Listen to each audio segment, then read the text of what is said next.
All right. Nice. Ooh, we made it. It's Sunday. Welcome to the Comic Book Conservators live show, episode 42.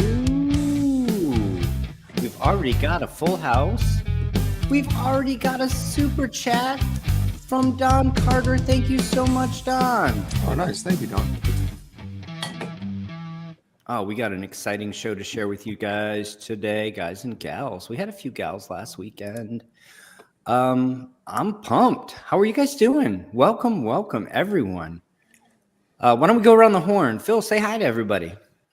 Hey, as always, here co-hosting with Dr. Paul, I am Phil from Phantom Restoration, coming to you live from the border of Queens and Brooklyn here in New York City. You can find me on Instagram at Phantom Restoration or the website and my little name down there. So Captain Larry is literally flying at the moment, so we have a couple of guest stars. Say hi to Jim, who's returning, I think, for the third time on the show from Key Issue Collectibles. Say hi, Jim. Let everybody know where they can find you. Hey guys, Jim from Key Issue Collectibles. You can find me at Key Issue Collectibles on Instagram. There's links to videos and stuff, and I'm all over the Facebook groups. Welcome back. We're going to do our B segment all about Jim's new technique. New to him. He developed it independent. Maybe some others have also independently developed it, but we're going to go through it in detail today. And I think it's super innovative. It solves some problems for pressing that I haven't had good solutions for prior to this method. So I'm excited to hear more about it directly from him. same. And then, of course, we have returning co-host Jack from Shelby's Comics. Say hi to everybody, Jack. Hi, everybody. Oh, my. We got some ear flicks. We got some stuff going on. Let everybody know where they can find you, Jack, please. So you can find me right here at Shelby's Comics. We haven't been very productive in dropping some content in the past month or so because, been working on a little thing called a book. And but yeah, we're real excited about that. Everything's going well with the Kickstarter. You got 3 weeks left. If you don't know about the book, thank you, Paul. If you don't know, a little less 3 weeks. Incredible. It's already up to almost 10K. I know we've hit a big milestone. We've gone past 118 backers, or right at 118 backers. We're almost about to hit that $10,000 mark. And very cool. Yeah. I just dropped an update, but if you want to read it, or I'll tell it to you, is that I decided not to do any more stretch goals, that we're just going to everybody that has ordered something physical is just going to get the stuff for free, just straight up free. We're not going to worry about it, trying to entice you or anything else. And we've had some great reviews. The book is now expanded out to 14 chapters from 12, and we've expanded some sections and clarified some things in there. And of course, we actually met with Matt Nelson this week, and he's real excited and looking forward to giving his 2 cents and maybe even getting more involved than initially thought. So we'll see how that goes. Yeah, I just want to add to that. We've been overwhelmed with the support for the book. Yeah. Thank you, everyone. Super great. I also want to say thank you to Shelby, who's been a great collaborator. Thank you to everybody who contributed, which includes a ton of people, both of our other 2 co-hosts here, Phil and Jim, but also all across our community, including Jerry the Jitterbug, who we met with this week to review his contributions. And he is going to be on an upcoming episode. So those of you that are fans of Jerry, look forward to that. Just a little bit of housekeeping. It is available, the book, exclusively right now on Kickstarter through the end of January. After that, it'll be available on Amazon. Through the end of January, though, through the Kickstarter, you get it at a discount, and you get additional options like signed copies and the deluxe edition, etc. So we'll put a link. I'll put a comment. I'll pin a comment to the top of the video when we're done with a link, and then I'll put a link in the description as well. So if you're interested, please check that out. Again, thank you so much for the support on the book. Yeah, Jack just wrote the chapter on pressing because he's really good at laying on top of comic books. Nice. Yeah. So best way to press a comic. Get a cat to lay on them, you know. Also, a little bit of more housekeeping. This episode brought to you by AG and Archivist Adrift. I'm not sure about AG, but Archivist Adrift, definitely. Jason has his own YouTube channel. You should check it out. He features comic book conservation there. Thank you so much, Don Carter, for the super chat already in this episode. And we will give you thanks at the end of the episode. And of course, you're sponsoring next episode. Thank you so much. So we have two segments as we normally do. I have a segment focused on a conserved comic that sold in the past week. It's a big boy. So we're going to go through that. And then, as I mentioned before, we've got detailed look at wet stacks, Jim's method for pressing comic books with faster, better, cheaper, and more economically. So maybe even better results. We're looking forward to that. Let's say hi to the folks who popped in. Hugo Danner, Mike, my buddy, is here as usual. Anyone from California, hope you're safe and well, of course. Rick Nestor, hello. The aforementioned Don Carter, Maurice Devereaux, as usual. The Professor Peter Alachi, check out his channel, Experiments in Conservation. Archivist Adrift is here as usual. And let's see. Oh. So Wet Stacks doesn't have anything to do with wet t-shirt contest. It has to do with comic books. Why not both? Yeah. What do we have to be so limiting? Exactly. I had to get my one in. I thought I'd get in early. Who's the professor talking to about the CGC 6.0? I don't know. What, behind you? Elucidate us, Professor. Let us know who you're talking to. Who else do we have? Vulu's here. R.S. Callie is here. Silver Spidey is here. Kurt Lloyd is here. Welcome. JCP is here. Just Hey Mike Now is here. And Vanna's here. Welcome. Dr. Paul, I think he's referring to that sweet all-star behind you. That's 6'5". Oh yeah. Those yellows and reds just pop out. You can't not notice it. I added a new book to the All-Star collection, and it is freshly back from CGC. It's literally back from CGC today. Mm-hmm. Just threw it up there. Just threw it in my registry. Very nice. 50. Matt must sent that overnight because we were talking about it on Friday. I was just harassing him about it on Friday and received it today. I know. Yeah, that's what I'm saying. Yeah, you must have overnighted it. Billy Pilgrim is here. Welcome to the show. All right. So thank you, Professor. If indeed that's what you're talking about, I appreciate it. As you know, I've been working hard on the All-Star collection, and I'm over the hump. I'm more than halfway there, and I've got the big boys under my belt. So it's pretty gratifying in terms of my collecting goals. So thank you. I appreciate it. Yeah. I didn't think he was talking. He wasn't talking about me though. He's talking about Don Carter posted to the Facebook group. And let's just, since it's a segue, talk about the comic book conservation community. This is our Facebook group where we talk about what else? Comic book conservation. We're closing in on 400 members. We'll probably have 400 members certainly by the end of January. And just a tight-knit, super collaborative, super supportive group. If you don't get enough of your fix of conservation here, come check us out over there if you're a boomer and you're still on Facebook. Don Carter did post a recent video and pictures, etc., there on one of his conservation projects, and that's what the professor was talking about. So, Any And thank you. other? And real quick, thank you to Silver Spidey. We did add New Zealand to our shipping options, but also this week we had to add Japan and the Netherlands.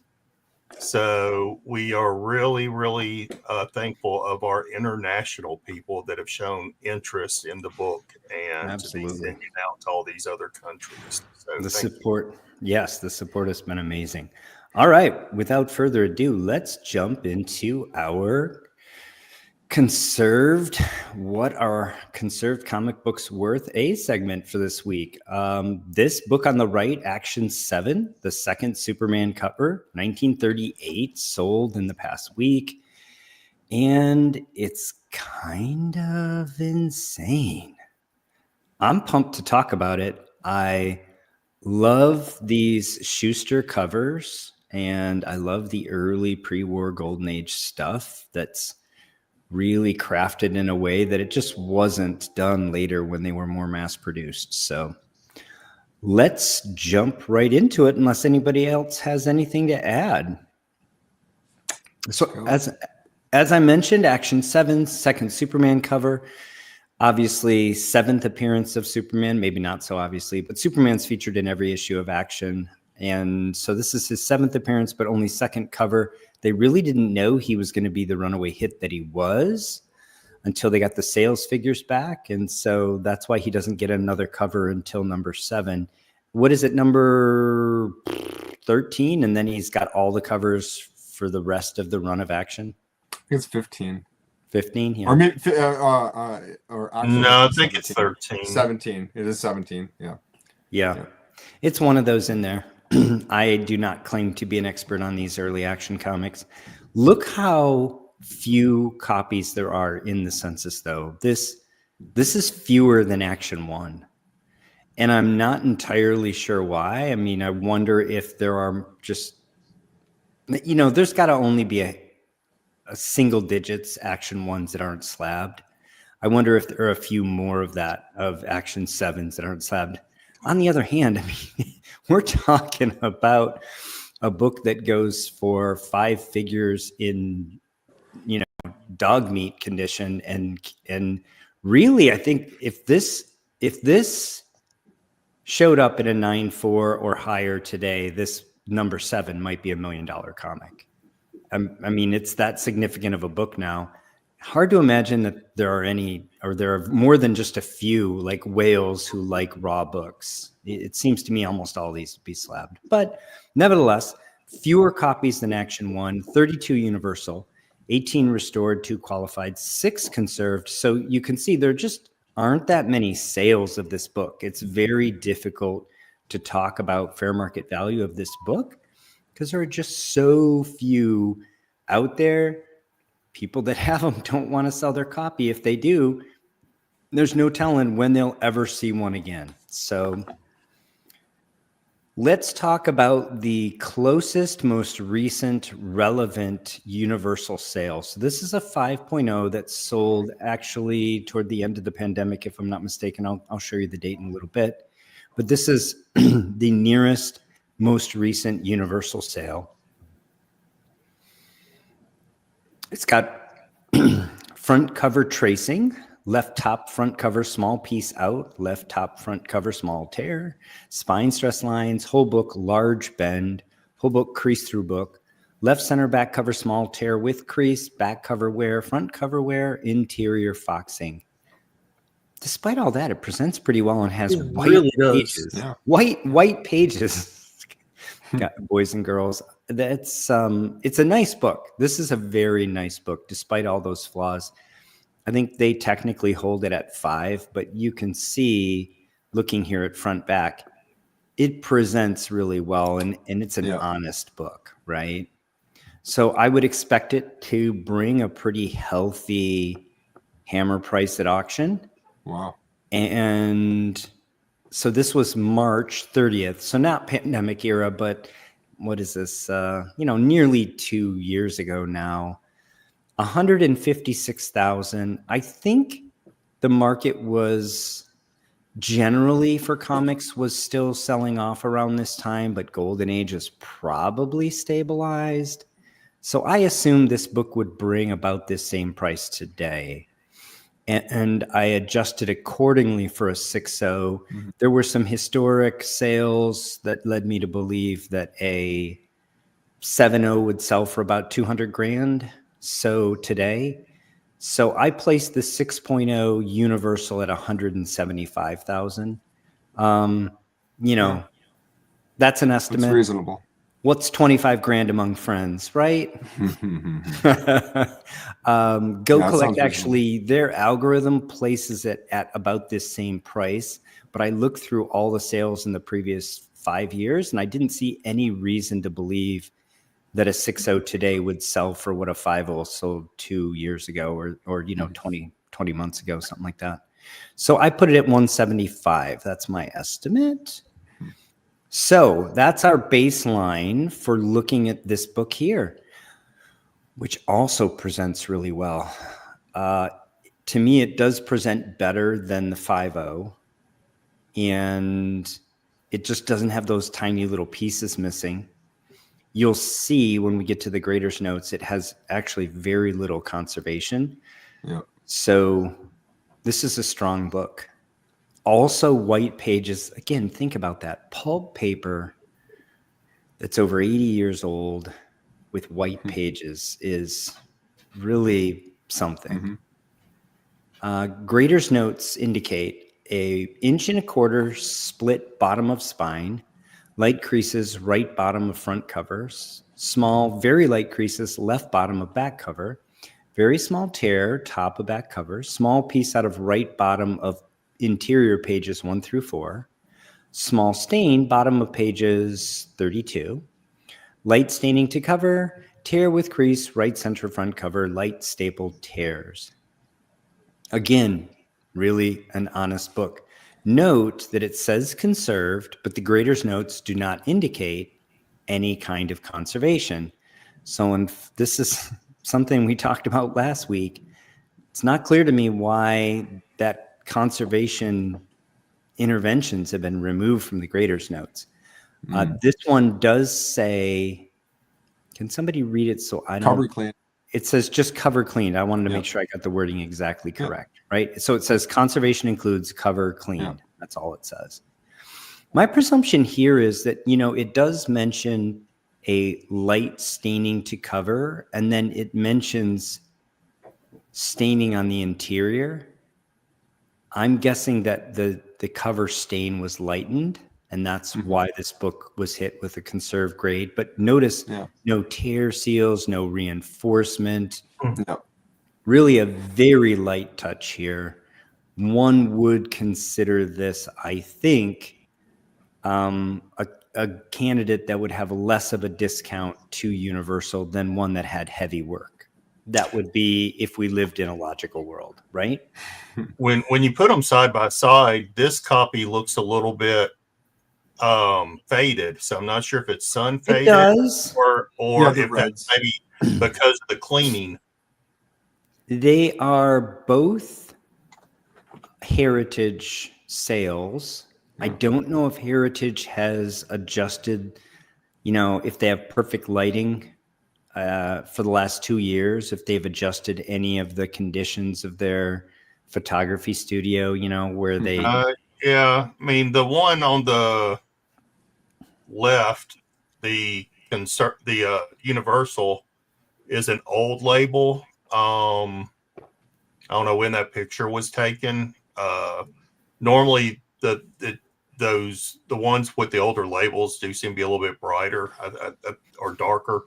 Yeah, I presume that Heritage does their photography when the item goes to sale, because not when it's slabbed, right? So this was sold about 20 months ago ish.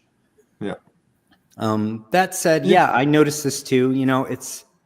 It could be a little faded in number 7. There could be some fading associated. It could also be lighting. To me, you don't have the deep red in the Action Comics or in the Superman or in his cape, right? That's where consistent. All the red's consistently. Yeah, it's consistent, right? Even the oranges on the building, the blues, the greens. That said, it's just being cleaner. You can see the details like in the villain's suit better, Suit, right? The checks and everything. It's certainly not offensively faded. That's for sure. No. So here we are. Let's get guesses. Jason's in at 85K. Jamie says, "Hey, Dad." Welcome to the show, Jamie. That's my daughter. I figured. Oh, nice. Who else wants to take a stab What do you at guys think? what this hammered for in the last week at Metropolis? I'm sorry, at Heritage. I have another book in a moment I'm going to show you from Metropolis. Rick's in at 110K. Peter says 120 among friends. Miles for Comics, welcome to the channel. Oh, my buddy David's here. Welcome, Starman. 84.5K because, 85K was just too much. If you pulled the 5 and you said that was basically the most recent sale of the universal grade, right? I mean, and we already know around this grade, like anywhere within 2 yeah. points of this grade. But we know too, like it's not like 10 copies of this book are selling a year, obviously. Correct. So I think that there is a weird psychology involved once you get into the like 50K plus, category with stuff. So I could see how it's light. Conserved are normally going to go for a third, but I could see this going for a bit more. So I'll go for half of what the other price was. So the other price was, how much was it again? 140, I think. 156. It was 156. 78. 125. 78. Jim's at 125. Vanna's in at 97K. Bob 76 Stewart's Ben Stewart's at 100K. Vulu's at 75K. Shelby, did you want to make a guess? I'm with AG. I think around 60. 60. Okay. Can I say one thing? We don't do this very often on the show, but just a shameless plug for the show. If you're watching and you're enjoying the show and you want to give it a thumbs up, heck, we'd really appreciate it because it does the algorithm well. It helps other people, see the content and it's recommended to them. So we appreciate every one of you live viewers and any one of the people watching it post live. So thanks, Phil. That's absolutely true. Why don't we reveal? We've got a couple of winners. 75 grand it hammered for. So I think we have multiple people that were very close, including co-host Phil, Vulu. Vulu was right on the money. I feel like I had one other person at 75. No. Can I say too? I respect. But some really close. I mean, it's like Phil said. That's pretty much half price. So go ahead, Phil. At least in my estimation in the history when we do these guessing games, I really respect the audience because it's very apparent that people aren't just going and looking the book up, while we're talking about it. People are actually trying to educate themselves and make a guess so that they can make a better guess next time. So, yeah, thank you. So, where does that put it? I estimated a 6.0 universal at 175, so that puts it about 43% of the estimate. Again, this is all guesswork because, again, this is such a rare comic book. It just doesn't trade hands very often at all. And so we're just estimating here, but about 43%. I think this book was well bought. That's where I'm at. It's rarer than Action 1. It's the second Superman cover. It presents really well. And for $75,000, why not? It's a lot of money, but yeah. Yep. But again, how long are you going to wait for another one of these to surface that isn't a dog's dinner? Right? Exactly right. Yep. Could you go back to the side-by-side of the 5.0 to the 6.0? Oh, I don't. Oh, yeah, here. Okay. If you look at the background, the 5.0 might actually be darker than what it's showing because there's a massive difference between those whites. The whites, yeah, I noticed that. Like the background white's not the whites on the cover. Exactly. Yeah. My eye always goes to the white behind the number, the numerical grade, and I try to see how true white that is to see how true the actual that's a good colors one. are. Yeah, Because when I worked at auction houses, that's what we did to try to get the truest color. If that was pure white, which it should be, all the other colors should get adjusted. Yeah. So on the left, it does look a little dull, and on the right, it looks more like a true white. Yeah. Yeah. So I have a bonus in this segment. I have a would you rather. So let's look at this book. This book here sold actually pretty recently. It's a 2.5. It presents pretty well for a 2.5, right? You're looking at it going, there's no pieces missing. I don't see a major tear.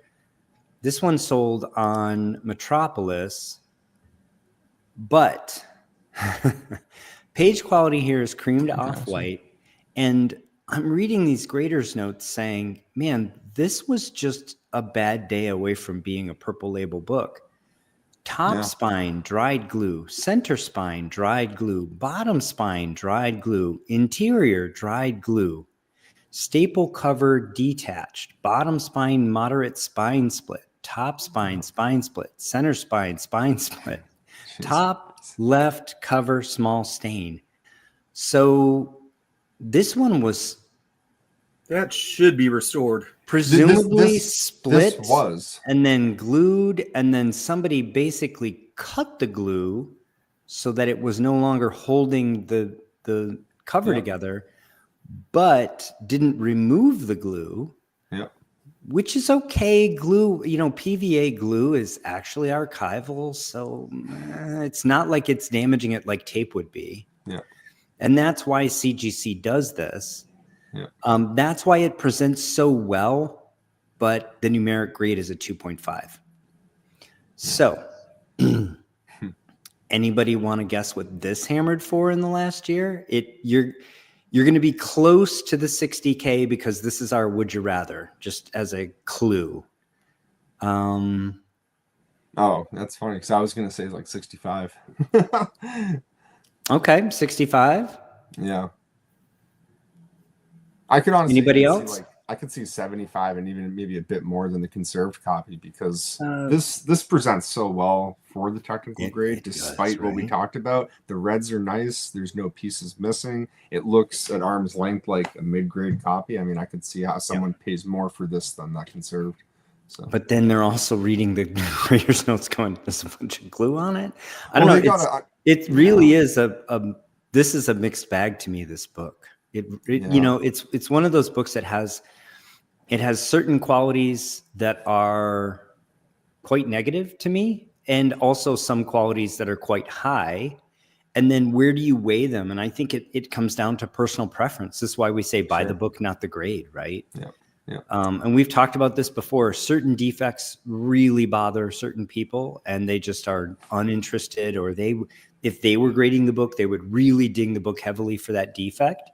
Yeah. So, let's see. This is going to be one of those results that's going to aggravate me because it's going to show the effect of that freaking label being blue rather than purple. Because it should be blue, though. We'll see. It is technically correct to be blue. Yeah, it should be blue.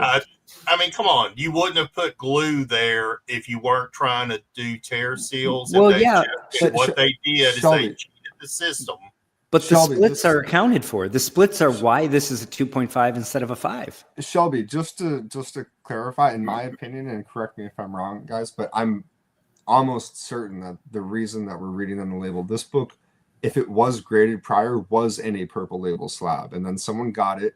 They removed where the glue was serving a purpose, but it's still there, no longer serving a purpose. This was a extra removal job. Yeah.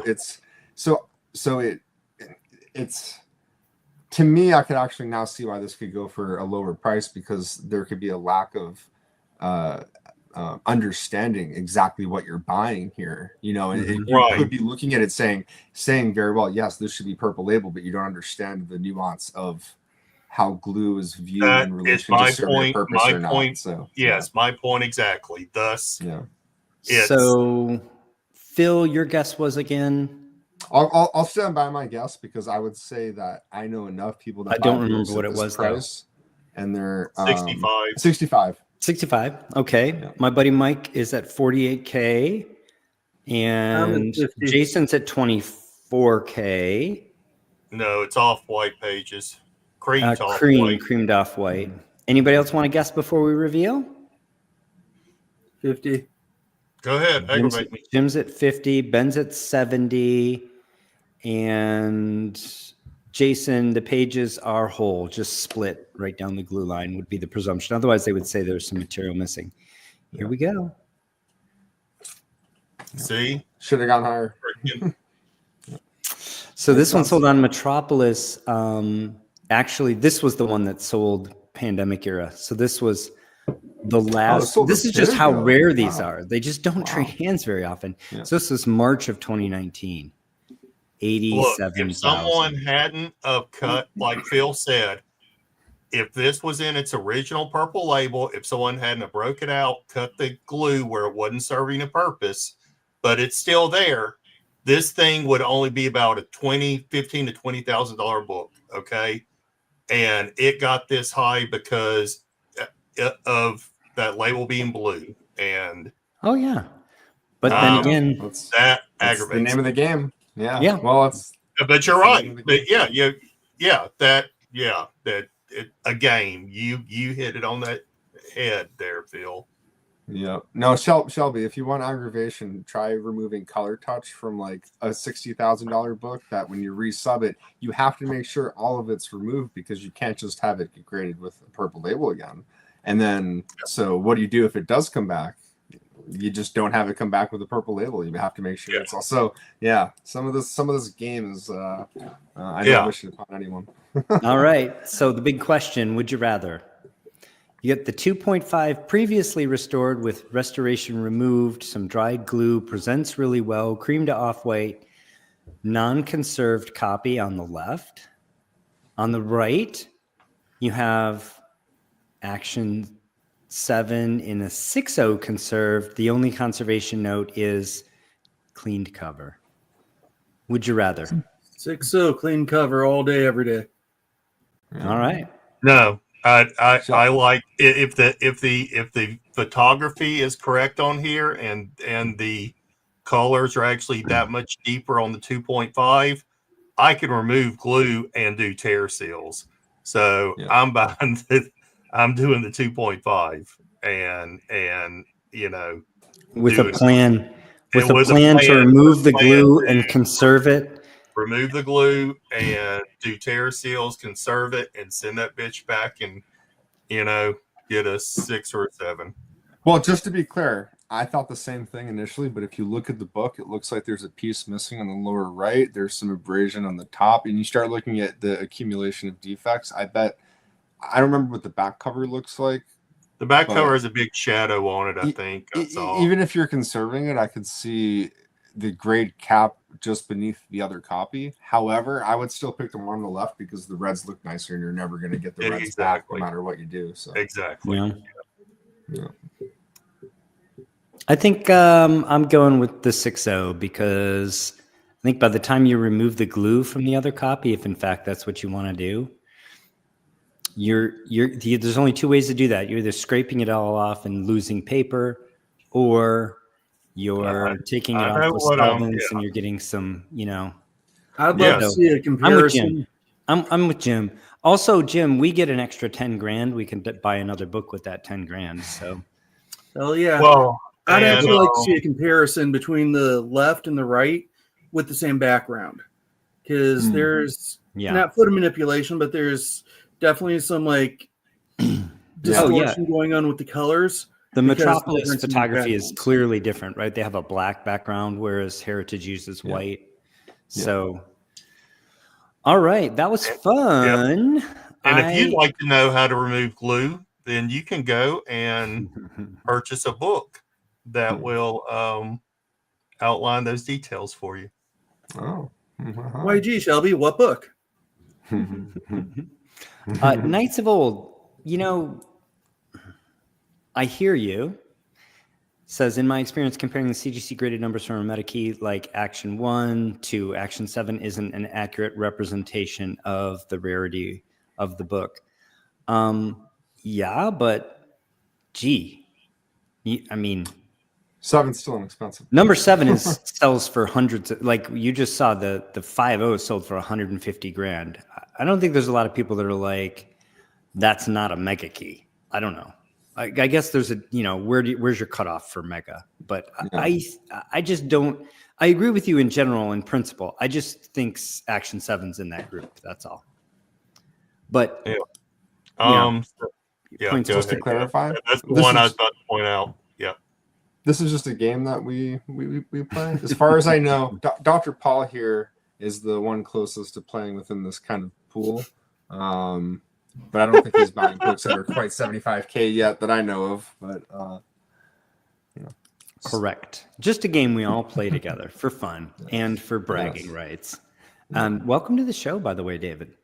Yeah. All right. So But no, I think what he's asked, what I thought he was asking is, yes, Paul has the deep pockets to purchase books, but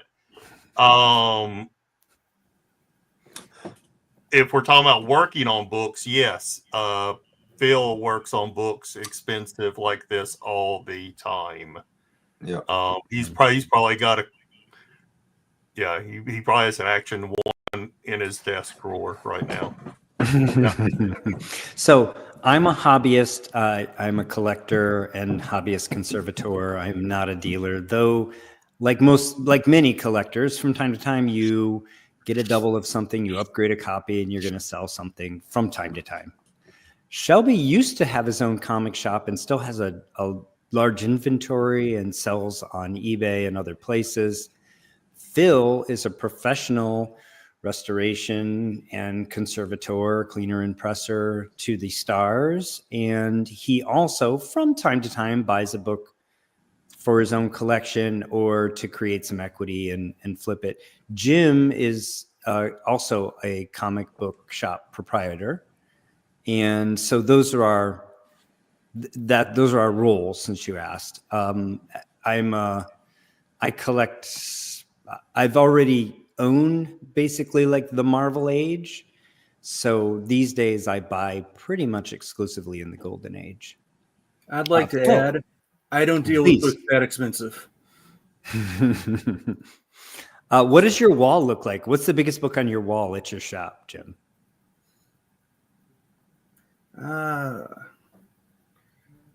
Right now, I don't have any huge keys. I have a FF 48 and 49. Nice. Like just in shop. Yeah, very cool. Phil, let's highlight you, and you can show us something from your workbench. Yeah, in the last year, really, I kind of hit that point where, again, I'm capping probably buying books at like 10 grand or so myself, but I've been working on bigger books in the range of books like this, which came in for restoration, removal, possible conservation. But I think we're going to try to get the best universal grade we can. If it's not up to snuff, then we're going to do some conservation and resub it. But I'm privileged enough to get to handle and work on some of these books. Like I've worked on books that are 6 figures. So I've had to lend my professional opinion to what I think should be done. And I feel like I've been fortunate enough to so far deal in really like ideal end results for books. So I try my best to like exercise discretion. Yeah, in a fun place to handle some of these books on that high end. For the uninitiated, Phil, what is that book? So this is one of you could probably say it's one of the top 5 Golden Age covers. It's Detective 31, probably next to Detective 27. And Batman 1 is probably the 3rd most valuable Batman cover. Restored low grade copies below good grade go for over $40,000. Restored copies. So I believe a 4.0 unrestored copy just sold for. I should know this because I know the person that bought it. It's somewhere between $150,000 and $225,000. So not chump change by any means. These are elite collectors, dropping as much Right. that some people drop in their entire duration of the hobby. So Right. And at that point, Batman was every other cover, so that's his third cover appearance of Detective Comics and overall, obviously. That's right. Awesome. Well, Eric, welcome to the show. Jim, you want to start with your video? Do you want to narrate over it, or do you want to start with your slide deck? Let's start with the video. All right, we're going to play this video. I apologize. It's in vertical format, but Jim is going to narrate through it. Jim, I slowed it down to half speed from what you sent me, so it should just be a little bit easier to narrate through. And let me pause it here. And do you want to set it up and then I'll play? All right. I'll be posting this video again on my Instagram, the sped up version. But pretty much I was just trying to highlight how much you can get out of a book through one wet stack or one pressing using the wet stack method. So I decided I'd just go beginning to end from using the comic clean to just wet clean the cover to using the wet stacks and then everything from there. And for the uninitiated, wet stack. Define what wet stack is. Top level summary is. Wet stack is when you're hydrating some of the stacking layers. So you can hydrate a book, I'm guessing through osmosis, pressure, and heat to get everything out instead of having to like put it in a humidity tank. I just have wet stacks like available to go all the time, so I can just throw one in there. If I need extra humidity for like deeper creases, I can double up, throw a second wet stack in there because each wet stack raises the moisture level by X amount of percent. Right. And no offense, I mean, you're saying wet stack, but really what you're saying is humidified copy paper. Yes. Okay. So when we talk about the trinity in comic book pressing, it's heat, pressure, and humidity, right? Yes. And we use all three of those to get good results with pressing. One of the things that slows you down the most and one of the things that gives you the most headaches is humidity, because to humidify a book in a humidity chamber like a humidor takes some time, and it takes especially some time if you need uniform humidity throughout the entire book, because that water has to penetrate, that water vapor, which is gas phase water, has to enter the book and penetrate all the way in. Also, if you're not careful with how much hydration you've put in a book through a humidity chamber and your pressure and your temperature settings on your press, it can cause problems. It can ripple a book. It can cockle a book. It can really, and it also can create problems down the road where a book looks great when it comes out, but you have reversion later. So the big benefit here, well, there are several big benefits, but one of the big benefits here is rather than a book sitting in a humidification chamber for a long time and then limiting how many books you can do in a day, how often you can clean and press a book, Jim puts a stack of copy paper in the humidity chamber, and the book never goes in the humidity chamber. Copy paper comes in, and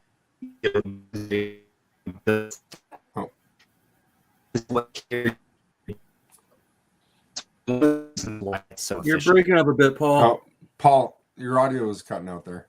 All right. Well, why don't we? The point is that. Well, and let me add, if you don't mind, Paul. Yeah. So when you do also with the humidity chamber, you cannot control what gets moist. So the entire book is going to get moist within the humidity chamber. By using this wet stack method, you can actually more directly place moisture to a specific area, such as the cover, without having to worry about, all the pages taking on moisture. Now, your only other way that you would achieve that is through like a handheld steamer. And of course, you're going to then have unevenness in which the moisture is dispersed across that cover, for example, by using a handheld steamer. So by having a whole copy sheet humidified, you get an even distribution of moisture in that specific area that you want. And again, I'll use the example of a cover. So if I place it near the cover, of course, those pages closest to the wet stack is going to enjoy most of that humidification. Yep. So Jim's going to show us practically how he does it, and I'll just let him narrate, and we'll roll the video. Okay, I'm getting ready to clean the book at this point in time, so I'm just locating the centerfold, and there's a backer board. When I do any wet cleaning, I usually put a piece of 65-pound paper under the cover. That way it doesn't go through the cover into the pages underneath.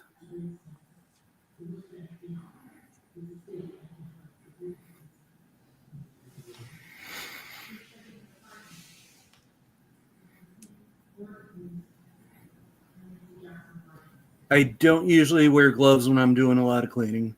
I'm not going to lie. I need the tactile sensation of the paper. Mm-hmm. Oh, you don't have to. We're past that. If people are watching this and think you need to wear gloves to handle even the most delicate books, that's a common misconception. Yeah. But you've one pass to put Comic Clean on, and then one pass to wipe it off. To remove any excess moisture, because Comic Clean's really there to work the sizing, not work the paper. Mm-hmm. Like, I think we all know, God, I'm blanking. It's my head cold. Mackie Clean or Not Mackie Clean, the surfactants aren't really like a Triton X or. Yeah, you shouldn't just, surfactants aren't good for paper. That's why I try to just limit the Comic Clean to the sizing on the front cover or the sizing on the cover. That way I'm pulling dirt up and not saturating the paper. Mm-hmm. And that also helps like when I'm doing the cotton round cleaning or the eraser cleaning. This book didn't need much actual cleaning, but you can see I had my supplies all ready. My workstation is a mess. Nah. It's the mark of a genius, I think. A mad genius. Ha ha ha. So now just a cotton round wipe. Yep. If it was dirtier, I'd use the eraser, then followed by the dry erase pad and possibly even the gum eraser. So 20-pound wet stack. This is a sheet of 20-pound copy paper. Yep. I'm putting it 3 pages in. I've played with it like on top the cover for direct humidity under the cover. I get ripples and stuff like that when I do it that way. 3 pages in, it's humidifying the pages above and below it. Mm-hmm. Yes, Phil. Can you just pause the video just for 1 second? I just have a quick question. I can. So watching this method, I'm curious. Is this something that's primarily done on books like Bronze Age and newer? Because looking at I've done it on all ages. Okay. Okay. All right. Yeah, I've done it all the way up to Spawn from like 2 years ago with the thick glossy paper. Oh, wow. Okay. And I've gone back to books from the 50s. Like I think I did this on a first appearance of Blackhawk earlier last year. I'm thinking like early 60s Marvel where the cover inks, are very volatile. It's great for those because you're not directly applying the humidity to the cover. Yeah. Cool. And the sizing back then sucked. Yeah. And a word about the 20-pound cardstock that you call the wet stack. That just basically goes in your humidity chamber like 24 or 48 hours. You just take a small stack and throw it in there, right? I take a stack of probably 20 to 50, depending on my workload looks like for the month. And I'll change the water out every other week. And then at the end of the month, I'll clean the humidity tank out. I make sure I put a little bit of bleach in the water just to stop any mold growth during the week or two. I'll just take stack paper, throw them in there, and leave them, set it and forget it for a long time. That way they're just always available. You always have fully saturated paper ready to go. Yes. Welcome, Sales Boy, to the channel, to the show. Jason wants some clarity about the requirement for your nails before starting. Could you clarify, please? Well, my nails are very pretty. My 4-year-old daughter opened up a salon in my comic shop the other day. I love that. Called Salon de la Whitney. So I was one of her clients, and she did a darn good job. Very head on over to Salon de Whitney. Please support. Ready to roll again? Yes. All right. So stack and press boards should be available to the market soon. They're not from me, but a fellow presser, Chris Trump. Fantastic presser, great product. I cannot recommend them more. I think I've told Paul this before. I thought Chris was just a good presser. No, these stack and press boards elevate the game. I have also got a sneak preview of those boards. They are amazing. I hope Chris brings them to market soon. They're basically game changers for pressing. They really are. I messaged Chris earlier tonight because I wanted to get a stack of them for my cold pressing technique that I've been working on, because I've been getting some crazy results from just cold pressing. So this isn't about that product, but just another sneak preview of it. It not only does it give better results for the press, but you don't consume all of the paper and all of the stacking materials that you normally consume. So it's just a huge saver, not only of money, because those things, what do they, I don't know. I added up the stack a few times and my stack is 17 cents or whatever. Okay, big deal. But also just all that's going either in a landfill or in the recycle bin. Nope. You just reuse these boards over and over again. They're really, I like that. Yeah. Oh, I cannot wait till Chris goes to market with these. Yeah. I am pumped about them. I am too. Yeah. Not a paid advertisement either. Just same. Yeah. I mean, he sent me I'm basically a beta tester for him, but I actually thought just again, unpaid plug, but I prefer using quite a bit of humidity generally in my pressing. I'm probably going to use less because I'm probably going to do more wet stacks now that Jim's brought this to our attention. When Shelby and I were doing research for the book, we came across a few other people doing similar things. And I thought, well, I don't know if these pressing boards are great because of how much humidity I like to use. But then I used them. They work so well that I flipped it. And I was like, yeah, I just need to use less humidity so I can take advantage of these pressing boards. So yeah, if they're good enough to make me change my set in ways for that, I've developed for my best results, they're that good. But back to on topic here. 65 degrees Fahrenheit for 15 minutes. Yes, 165, 15 minutes.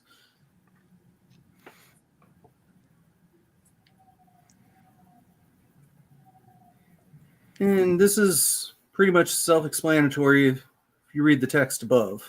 Yeah. But I remove the wet stack, I flip it, and then I repeat the process on the backside. Sometimes if a book doesn't have a lot of defects, you can skip the flipping part. But I personally prefer to treat the entire book, not just one side of it. Mm-hmm.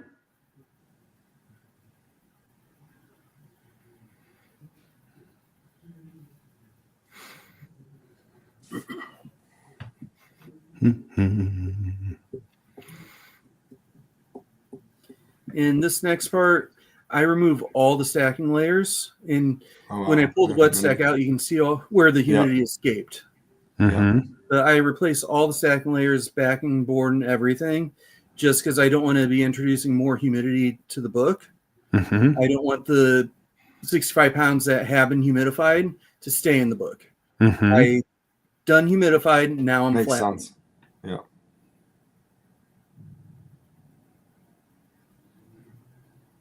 So now it's just press as normal. Yep. Yeah.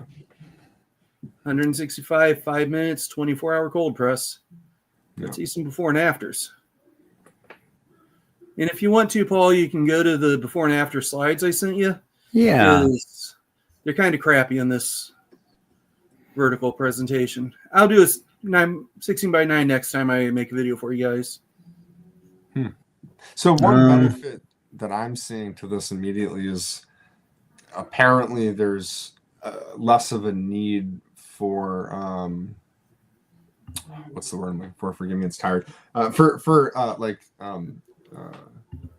Taking like a ball bearing and like working out deep back fire. Like I rarely use dotting tools anymore. Ball bearings, hot shots are pretty much a thing of the past unless I have a really, really stubborn crease on the cover. Yeah. But oftentimes, if you throw an extra backer board in the centerfold, you can eliminate the use of doing a lot of, spine work. Yeah. Sorry, I thought I had it actually loaded. I don't, so it's just going to be a couple more seconds to load. Here we go.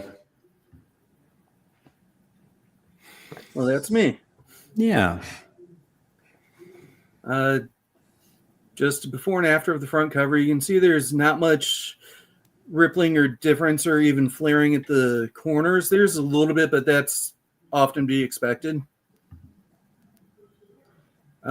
Deep crease, it broke the paper fibers. If you look, you can still see remnants of the crease on the inside, but it's nowhere near as deep and it is flat. Mm-hmm. Wow. Yeah. All those finger dents, no ball bearing, no dotting tool, nothing. That was just a single press. Yeah. I love these. These are the kind of finger bends that usually require some work. Well, yeah, like all those finger bends would have taken me probably 30 to 45 minutes to work them all out, and then go to a press, pull it out, and then see what was still left over. Absolutely. Similar you can see here. the stacking curl in here and how enough moisture was added where it got flattened again. There's a huge crease in the shadowy figure.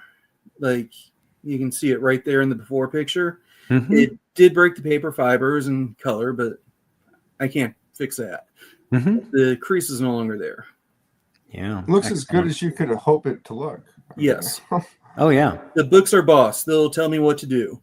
This pretty bad crease on the left picture, you can see how it just got pushed out and became flat. That would have taken a chamfer board and, a lot of hot shots to get out prior. Probably 2 hot shots with how deep that crease is. Yeah. Not for nothing, but the UPC box is whiter too, right? I don't know if the UPC box is wider or not, or just difference in the picture. I mean, the wood background looks the same. Yeah. Could be. All right. Conservative. Yeah, just all the just tiny dimples that comics get over the years, pulled them right out. I think the pictures really speak for themselves in this one. Yeah. The results you got, it's not that they wouldn't have been achievable by other methods. It's just that it's so much more efficient to use the method that you've developed. I believe this took me 15 minutes, 5 minutes. So 35 minutes of actual press work. And I do pull the book out when it's still warm when I replace the layers. I don't want the book to cool down too much as I'm replacing things because I don't want reversion to start in my hands. Sure. Yeah. So it is time sensitive. You want to you're pulling it out. You're not going to pull it out and then go get a sandwich and come back and then get back to it. You got to be doing it quickly. Right? Ben, what sort of pressure levels applied? I do it just like I'm pressing a regular book. Yep. I don't use any added pressure. I don't use any less pressure. So comparative pressure the same. Very Oops. Cool. There we go. All right. Next here. This one just kind of shows that dimpling's been removed. Yeah. I hate the comic dimpling, and I don't even know what causes it. Yeah. Beautiful. Oh, that was a significant little crunch there. Yeah. Yep. Crunch gone, finger dents gone. Wow. Yeah. Well, the math that you already said, if you were like 15, 15, 5, that already is less time than the 45 minutes that you said you'd have to spend to remove the finger dents, not even taking into account the press time. So it's like it's a no-brainer. Well, not just the press time, the going back and reworking, because how many times do you press a book, take it out, inspect it, and then go, I need to work on this more. I need to work on this more. Like, I know when I'm working on books for some customers, I am not a speedy presser. I am not a conveyor belt. I am there for the quality. I am not there for the quantity. Yeah. So I will pull a book out. If it takes 5 presses to get it done, it's getting pressed 5 times. Yeah. Yeah. As a hobbyist, I'm the same. And you can easily spend an hour with a tack iron, because I just kind of approach it conservatively and slowly. And I heat a little, work a little with a pressing tool, and then heat a little, work a little. People who've watched the channel for a while have seen it. It's slow. It's tedious in my hands. There may be people more skilled or more confident who do that much quicker. I'm sure there are, but this is a way to just deal with all of that in a much more efficient manner. And not for nothing, it's got to be better for the book in terms of the working with those dotting tools. I know we need to do it sometimes to flatten out material, but when you're using the dotting, I can't imagine it's great for paper fibers. Well, you're just damaging all the paper fibers and then smushing them flat so they all look consistent, but you're still damaging everything around it. Another thing I'm just going to mention right now for people who will be trying the wet stack, if you notice you aren't getting the results when you pull the book out, inspect it, and when you flip it over, pull it out, inspect it, you can keep doing this like 15-minute press process over and over until you get the results you're looking for. And would you alternate wet stack every other one, or would you keep using a wet stack until you got the result you wanted? Keep using the wet stack until I get the result I wanted. Like, I've done them enough, because when you pull it out, it's not going to be the flat, shiny book you see. It's going to be a little wavy, and we've all pulled a book out of a press too soon before. It's going to look like that. So you need to really train your eye to look at the finger dents, everything you can see there, to see if you need to do the wet stack again when you flip it over. Just keep flipping it back and forth like a pancake or something. Yep. Maurice wants to know, the humidity from the 3rd page wet stack goes through the dry 65-pound paper behind the cover, then to the cover. Correct. And in this case, it also goes from the cover to the press and stack board, and then back into the cover. And then the 65-pound pushes the dents out from the inward pressure. Can I ask a question? Yes. So, are there any times that you would recommend not using this technique for whatever reason? It takes a little bit longer if you're doing like a Baxter series book from the early 80s on DCs.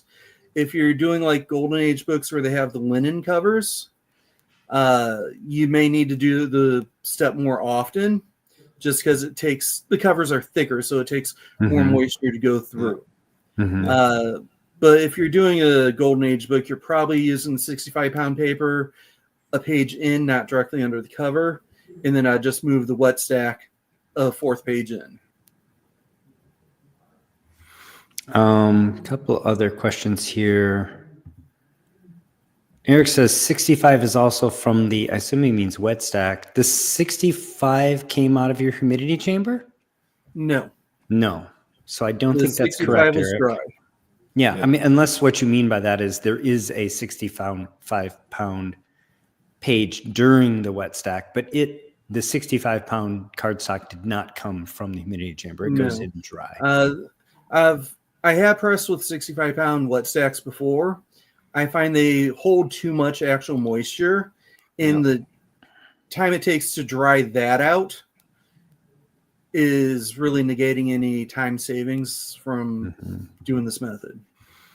Yeah, I think what Good for Eric square mounts. Go ahead. I'm sorry, Shelby. Go ahead. No, I think, yeah, kind of what they're getting at, Jim. And so, and I would like to know a little bit more explanation on this too, is they're kind of finding it hard to imagine that 3 or 4 pages down, you have a humidified piece of copy paper. That moisture is traveling through those 3 or 4 pages, then traveling through a 65-pound cardstock and moisturizing, for a better term, or humidifying your cover, right? So it's just, you know, and I agree. It's, you know, it's a little bit difficult to imagine that the humidity be able to travel through all those layers of paper and that thick 60-pound cardstock to moisten the cover to be able to relax those fibers in order to smooth out creases. So can you speak to that? I got you there, Boo. Go to the kitchen, grab a towel, wet it down, bring the towel out. Make sure it feels pretty dry to the touch. Okay, that paper or that towel's dry.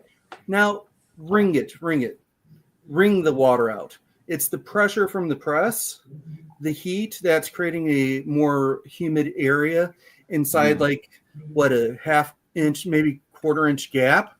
Yeah. There's not a lot of room for the moisture to go, so it goes through the The book. only place it can. Yeah. The pressure is pressing it through the book. The heat is pushing it out, and you can see it on the used wet stack that I showed in the video. All the waves coming out of it. You can actually map where the moisture is coming out. So I hope that answers the question. Yeah. Or at least makes you a believer. Yeah, it absolutely can travel. The humidity absolutely can travel in that manner, and in fact does. Between the pressure and the heat both act to mobilize the water, as does capillary action and just diffusion. So all of those forces are mobilizing the water into the rest of the book.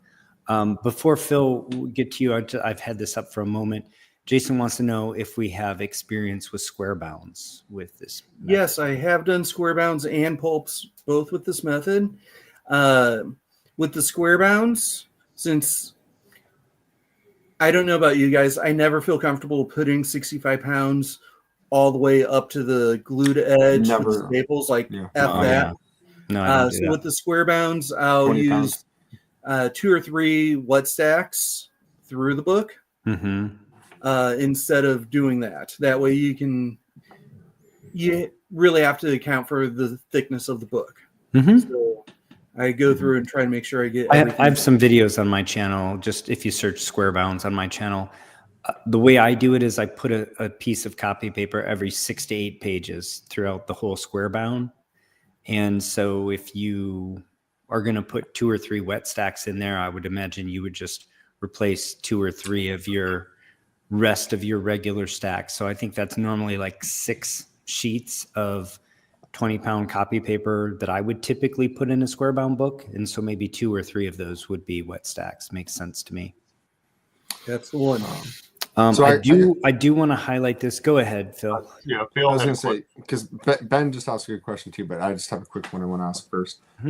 Just for those at home watching who are like, oh, I'm going to go do this. My first thought doing it that I could see accidentally kind of causing issues if you kind of jump the gun. I'm going to assume, Jim, that you would not recommend someone take like a spray bottle and just spray, some copy paper that they're going to put in haphazardly and then be like, cool, now this is wet and I can put it in, right? Like you want to thoroughly humidify. Speak to that right? Right now. Shelby and I have briefly talked about this. I have a non-scientific method of measuring the humidity. I just got a humidity level from like the hardware store that tests the humidity in drywall for mold and everything. I was able to use that to get a baseline for pretty much what all the comics were before. I cannot say for 100% certain that is the humidity content of the book. I just know that now equals X. Right. And you can use like that. I know using that method, my wet stacks are at a 54% humidity level when they go in the book. And that's after leaving them in there for like a week or two, like thoroughly saturated. If I was to use an atomizer, which I have done before, and that's just in a pinch, I'm working and then suddenly my humidity tank is out of wet stacks and I'm like off. I will go ahead, spritz a piece of paper, but I will use my humidity gauge to check, and I will not put it in the book until it gets to that desired 54% level. So you don't know that exact number, but you know relative, and you know Gotcha. on your meter at 54, it's going to work well. Yeah, Whether or not that's actual 54%, moisture content, you can't say for sure, but exactly. Yeah, it doesn't really matter. A percent is a Yeah, percent. it doesn't matter. Cool. It's just Yeah, being yeah. able to see that relative change Mhm. from one point to another point, which is what Jim is doing. And it is perfectly rational science, right? Is you're just doing it on a relative scale versus an absolute scale, because the only way to actually measure the moisture content in paper is through what's called the oven method, which is to bake it and then weigh it before and after, and that tells you the moisture content. But it's a destructive process and etc. Yeah. And you would have to think too that, let's say, for example, you have a humidity, he got, pronounce it for me, Paul. Hygrometer. Thank you. Inside your chamber, that thing's gonna get up to like 92%, sealed. But the meter we're using is only measuring like 40 or 50%. So something's not measuring quite right. But again, that's not the point. It's that absolute or that relative value. Yeah, well, you're always measuring. Test your press. Yeah, you're always measuring relative humidity. So relative humidity is basically how much humidity do you have relative to something that would be 100% saturated. So obviously the saturation point of air and paper are different, right? So the relative humidity is going to be different, even if they're in equilibrium. But you don't have to get that scientific about it. The point is you have a method of measuring basically how saturated you want it, and you know that you'll get good results at that level. And that gives you the flexibility to wet the paper in different ways. But the simplest thing is just put it in a completely saturated humidity tank and leave it there until it's in equilibrium and use it, right?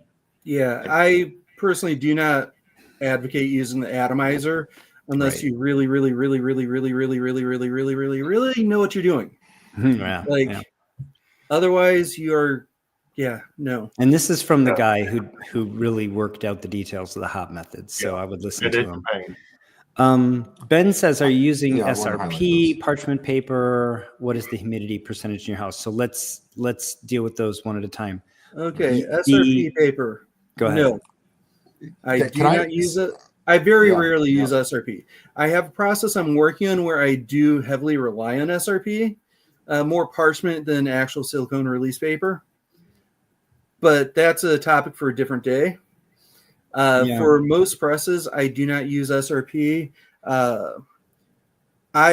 Before I came up with the wet stacks, was like Paul, and I really like to over humidify my books. And if you use SRP paper when you over humidify your books, you're taking the actual moisture content of the book and raising it through the roof. Because so you're saying over humidify, but that has a certain connotation. I just want to say deeply humidify. If you press it correctly, it's not a problem, right? Yeah. But it's been. This is the reason I stopped using SRP as well, because I prefer using a lot of humidity, and a lot of humidity and SRP don't work well together. So I went away from SRP quite a while ago. That said, though, the stacking or the pressing boards that you got from Chris Trump have a coating on them similar to SRP. Oh. So you're going to, if you want to adopt those, you're going to want to adapt your methods to use them, which you have, though. This is one of the reasons why the wet stack is great, right? The press and stack boards really elevated the results I was having from the Cool. And I've been using the wet stacks for 5 years now. Yeah, at least years that I know about. Yeah, at least a few years that you disclosed it to me. But sorry to cut you off. I just want to wrap this one idea up here. With I do too. So I want pressing boards. I want the pressing board. So the point here is that you would not be able to deeply humidify a book and use that pressing board and get the results you got.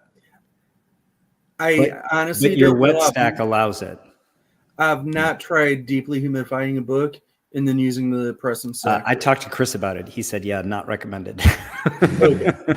Right. So for those of us that don't have Chris's boards, for the outside, we would just do our regular glossy side down backing board with like a piece of cardstock. Yeah. If you don't have the SRP boards, just whatever buffer layer you're normally using between your books and your plates. Just do that. And of course, I'm going to address the humidity percent in my house. Yeah, I press a lot in the back of my shop, and I keep the humidity there at 43 to 50% relative humidity at all points in time. And I try to keep it closer to the 50%. Excellent. Thank you. If you let your humidity go too low, your relative humidity, then you'll start getting a lot of waves in comics, which sounds kind of ass backwards. Sorry for the cursing. But as the book dries, the humidity is all going somewhere. Mm-hmm.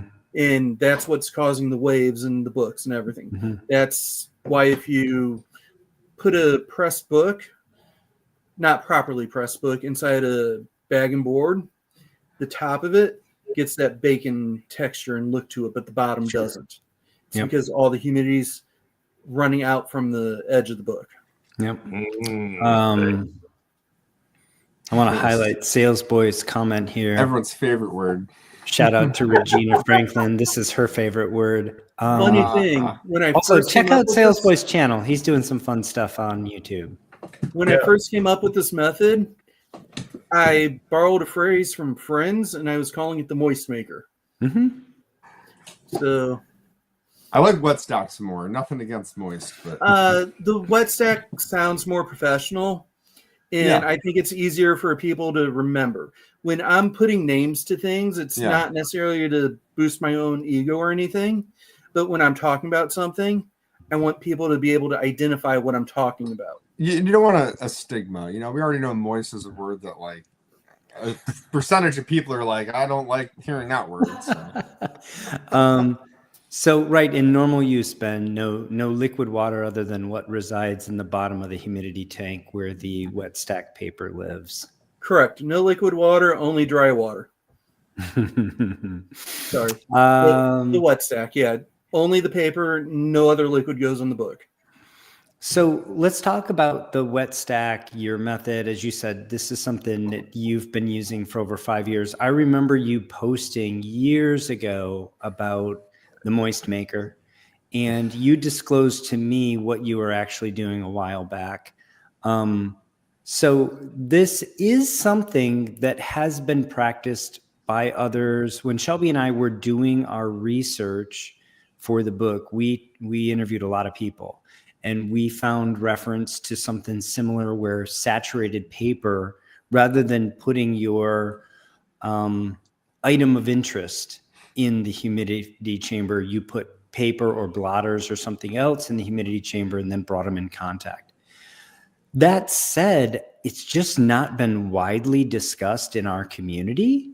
Nope. and you developed it independently. You stumbled across it on your own. You didn't find it from these other places where we came across it. And I actually I asked think, a lot of senior pressers.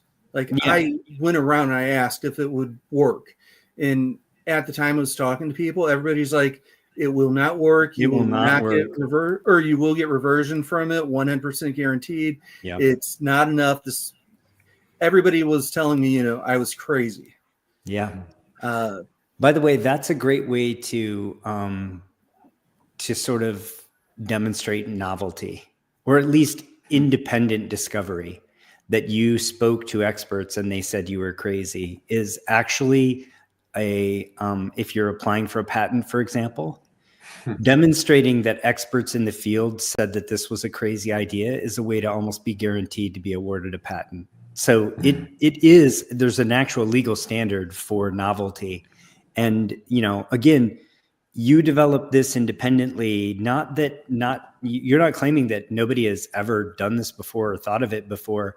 But from my perspective, again, it's not something we've been talking about in our community. It's not something that's in any of the published books that we're familiar with. And it's something that you've taken quite a bit of time to work out the details of, right? Like, so for example, I could imagine, even if you said to me, Paul, there's this cool thing you can do. You can hydrate a piece of paper and then do this. And I might say, oh, it should go right behind the cover. It should go one page in behind the cover. It should go on top of the cover. I could imagine a lot of different ways. And in fact, when Shelby and I interviewed folks for the book, there are different ways that people use this technique. So just because even if you told me, Paul, this is the gist of it, I do this, I'm not sure that I would get results. I'm sure I wouldn't get results like you have without going through doing this thousands of times and figuring out 3 pages in is kind of the sweet spot. And one press like this, one dry press, make sure you change out the paper. Those details matter. And so even if somebody else has done this before, just exactly like hop and just exactly like photo bleaching, hats off from my perspective to the people who have actually worked out the details and put together a practical guide. We don't have to say, well, I was the first one ever to think of this or do this. There's actually greater value many times in being the one who developed a practical guide for the method. And so again, I want to put it in sort of historic perspective, at least from my perspective, in that, this isn't something we've never heard of, but it's something that isn't widely practiced to my knowledge. Again, it's not in any of the 3 or 4 published books on the subject. And it's not something I see day in and day out in the forums that I, frequent. So working out the practical methods and sharing it with the community is really a big deal. And I really appreciate you coming on to do that. There's no such thing as an original idea. Like, there just isn't. Everything you've done has been tried before.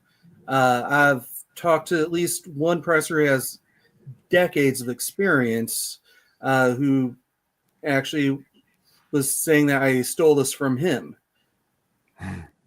I've never talked to the guy about pressing. Like, he's never shared the results. I even directly approached him and I'm like, if you want to, we can share notes. And he's like, no, I only share my methods with my friends.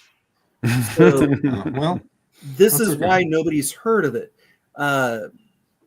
Nobody talks about it. It's these stupid little, industry secrets and, all that stuff. And that's just, you're leaving yourself open for other people to discover it on their own if you don't bring it to the people.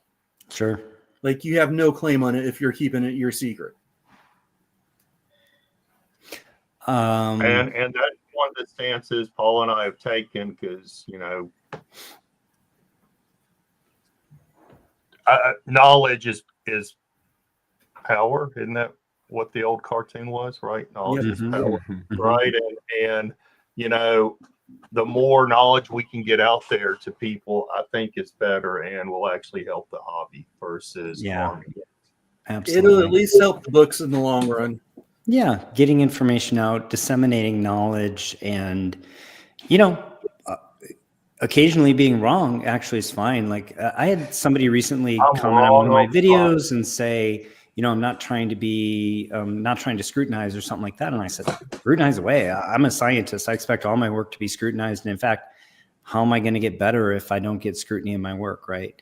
But I think this is actually, you know, again, perfectly analogous to the situation with photo bleaching. Like there's no reason to fight, argue, or otherwise over this. There's no reason to somebody to say, I claim I invented it, whatever. And you know, Chris Trump's a friend of the channel and a friend of us and a co-author with you, Jim, in a previous work. He claims, you know, not to have invented it, but to have figured out how to practically apply it to comics in a way that nobody else had. And bravo. Right. And that's what, you know, I've put videos out saying, guys, it's nonsense to argue about this. Let's give credit where it's due. A practical guide for comic books is something that we desperately needed. And now we have, thanks to the folks who worked out all the details, including yourself and Captain Mike and Joe. Not forgetting anybody, am I? If I am, shout them out, Jim.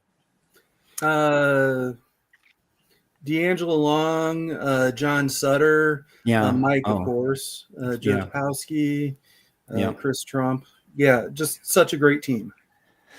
Welcome to the channel and the conversation, Schism Yee. I'm not sure what this comment means, but if you came to Jim made a comment earlier about people telling him he was wrong in his hypothesis about the wet stack. So I'm not sure if that's a troll or someone with yeah, please elaborate. And also I don't have a rant to kick them. MIT graduate? No, I'm a FAFO graduate, and I FAFO all the time. If you came here to impress with your MIT graduate degree, you came to the wrong place because I was on the faculty at MIT. So hopefully you're here to be supportive. Hopefully you're here to be supportive, but if you're here to cause trouble, you came to the wrong place. It was a Nathan dog that I bought at the train station and then walked over. Oh, very good. All right. Well, that'll be fun to hear back from Schism Yee. And again, I'll just assume that was to be supportive. At any rate, I just want to reiterate, thanks, Jim. I really appreciate you sharing this. I think it's very significant. I think that I'm going to be practicing it, and I suspect, you know, incorporating it into my regular toolkit, and maybe we'll be elaborating on it in future editions of the book. Who knows? But I really hope so. Like, I've done so many different variations of stacks with the wet press that there's essentially a stack for everything. Like, and sometimes you just have to play it by ear. You know, it's jazz sometimes too. Yeah, absolutely. That's where the best pressers are at. Well, I think with that, we should wrap up. I don't know if anybody has any other closing remarks. Well, and I will say thank you to everybody. Thank you to AG and Archivist Adrift who brought you this episode. Thank you, Don Carter, for the super chat during this episode. Appreciate all of the viewers. We had lots of interaction today. Appreciate, as ever, my co-hosts. And again, safe travels to Larry. Thank you for all of the support on the book. We'll see you in the Facebook group. And I'll say until next time, take care of one another, and we'll let Shelby talk us out. All right. Thank you all for joining in and visiting us tonight. I'm about to go watch the rest of the football game. But with that, remember, peace, love, and comics. Bye, all. Bye, everybody. Thanks for tuning in.